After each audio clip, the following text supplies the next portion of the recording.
কইস রে ক? আব্বা আমি বিয়ে করব। কে রে, আমার বড় সালে পর্যন্ত বিয়ের কথা কয় না, আর তুই এই বয়সে বিয়ের কথা কইস না? ওর নাই এজন্য কয় না, আমার আছে এজন্য আমি কই। আমার নাই মানে? আরে আমার গার্লফ্রেন্ড আছে, তোমার কি আছে এজন্য আমি কইছি। ও এই কথা তুই 10 বার করে ক। সেটের বাল, তোমার প্রেমিকা থাকুক আর যাই থাকুক, আমার বড় সাল থুয়ে তোমাকে আমি বিয়ে দেবো না নে। আচ্ছা ভাই তুমি বিয়ে করতে চাও না কে? তোমার জন্য আমি বিয়ে করে পারতেছি না। আরে ছোট, আমি তো বিয়ে কিসের লাগে করি না, আমার একটা সমস্যা আছে। আমি আগে থেকে জানতাম তোমার সমস্যা আছে। দেখছো আব্বা? কে রে বেটা, তোর আবার কি সমস্যা আছে?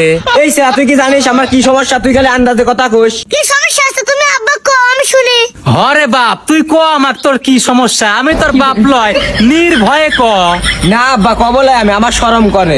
দেখছো আব্বা, বড় ভাইয়ের মনে করে সমস্যা আছে এজন্য করছে না। শোন বেটা, শরম লজ্জা করিস নে, এ যুগি শরম করলি গরম ভাত পাওয়া যায় না, বাপ মা হইলো বন্ধুর মতন, কয়েক লাদে বেটা, শরম করিস নে। আব্বা আমার সমস্যা হলে খালি মানুষের বউ পছন্দ হয়। আরো বললাম না বুঝিয়ে।